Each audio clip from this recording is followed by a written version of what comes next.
Saturday, Sunday, beautiful day to go here. The Sawtooth National Recreation Area has more than 700 miles of hiking trails and about 300 alpine lakes. There's beginner hikers, expert climbers. The iconic mountain range offers a wide variety of recreation for all to enjoy.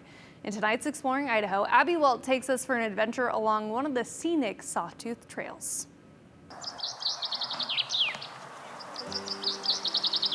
It is very hard to find anywhere that's quiet. It's hard to get away from everything, even for like 5 minutes. 42 jagged peaks cutting across the sky like the teeth of a saw. The Sawtooth National Recreation Area sprawls across the heart of Idaho's Rocky Mountains, a 678 square mile stretch of sharp peaks towering above the town of Stanley. In the 1800s, miners, ranchers, and loggers moved into the region, drawn by gold, silver, and the land itself. By the early 1900s, conservationists saw the beauty and drastic views of the peaks and started pushing to protect the area. After decades of debate over mining, grazing, and development, Congress created the Sawtooth National Recreation Area in 1972, preserving more than 750,000 acres of Idaho wilderness for future generations to enjoy. Now, what some call the crown jewel of Idaho recreation draws about 600,000 visitors per year. Iron Creek Campground is just one of them, serving as a gateway to some of the area's most popular hikes, including Sawtooth Lake, Marshall Lake, and Goat Lake. In today's Exploring Idaho, we are heading to Goat Lake in the Sawtooth National Recreation Area. It's a beautiful day out for it, so let's go hike 8 miles. Goat Lake is an 8.2 mile round trip with about 1,700 feet of elevation gain. It's not actually named after goats, but there are some theories on how it was named.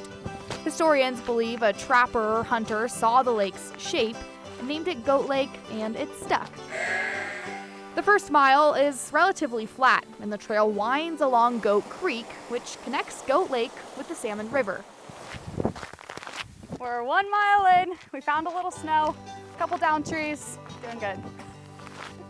Just past the 1 mile mark, the trail splits into two. You can go right towards Stanley Lake or go left toward Goat and Marshall Lakes. Then the real adventure begins. It's time to cross Goat Creek. Woo! That is brisk.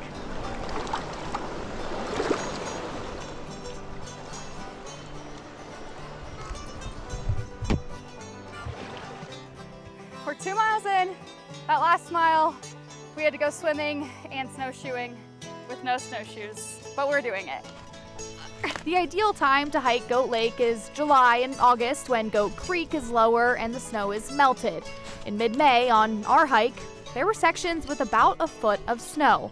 But we weren't alone in thinking there might still be a chance to get to the top. We are a group of many misadventures, and we're hoping that this is not one of them. Spencer Laurel was also making the trek. We didn't expect there to be snow. I wonder if there's going to be any on the trail. Nah, that's probably fine. We've been swimming up the mountain, which has been a really good time and really easy on the ankles. And I guess we're checking the map very often, but we're hoping to persevere. We're about 3.5 miles in, but as you can see, the entire trail is covered in snow, and there are lots of down trees, so it's not impossible to get to the lake right now, but definitely would be better in July or August. We both really enjoy. It is very hard to find anywhere that's quiet. In a world that moves fast, the Sawtooths give people a chance to slow down.